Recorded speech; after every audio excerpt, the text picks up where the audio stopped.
چترال میں اس مرتبہ 15 سال بعد شدید برفباری ہوئی۔ یہ برفباری اگرچہ پورے خطے کے لیے باعث رحمت ہے، تاہم اس سے مختلف وادیوں کی سڑکیں بھی بند ہوئی۔ عوام کی مشکلات کو حل کرنے کے پیش نظر محکمہ کمیونیکیشن اینڈ ورکس یعنی CNW نے ان سڑکوں کو کھولنے پر کام شروع کروایا۔ صوبائی محکمہ مواصلات نے وادی کیلاش کے رمبور، بمبورید، بیریر کی سڑکوں سے ٹریکٹر کے ذریعے برف صاف کروایا۔ محکمہ CNW نے ان سڑکوں کی صفائی کا کام دروش کنسٹرکشن کمپنی کو حوالہ کیا۔ حالیہ برفباری سے وادی سویر، پرسون، جنجیرتکو، مڈگلاش، یوڑی، ارندو اور چترال ٹاؤن کے اندر بھی مختلف دیہات کی سڑکیں یا تو بند ہوئی تھی یا اس پر گاڑیاں پھسلنے کی وجہ سے عوام کو نہایت مشکلات کا سامنا تھا۔ ان سڑکوں کی صفائی پر وادی کیلاش کے خواتین و حضرات نے محکمے کا شکریہ بھی ادا کیا۔ روڈ سے بہت مسئلہ تھا، ابھی تو یہ روڈ کھلوا کیا تو ہمارا مسئلہ تھوڑی حل ہو گیا، لیکن ہمارا یہ برف باری ہوتا ہے، وہ 3 دن وہ راستہ بھی بند تھا،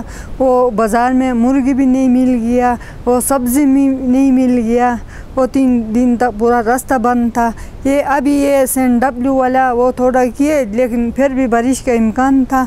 ہمارا ادھر برف باری کی وجہ سے روڈ بہت خراب تھا اور CNW والوں نے ہمارے روڈ ہمارے لیے کھول دیا۔ میں بھی ایک اسٹوڈنٹ ہوں، ہمارے یہاں برف باری پڑنے کی وجہ سے روڈ بہت زیادہ خراب ہے اور بند بھی ہو چکی تھی۔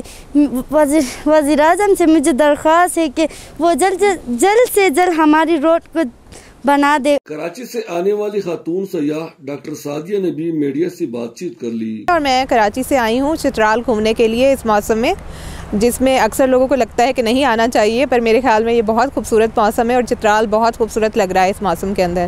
علاقے کے عوام نے ان سڑکوں کی صفائی پر محکمہ CNW کا شکریہ ادا کرنے کے ساتھ ساتھ وفاقی حکومت سے یہ بھی مطالبہ کیا کہ وادی کیلاش کی سڑکوں کو جلد سے جلد کشادہ کر کے تعمیر کیا جائے تاکہ مقامی لوگوں کے ساتھ ساتھ سیاحوں کو بھی ان پر سفر کرنے میں مشکلات کا سامنا نہ ہو۔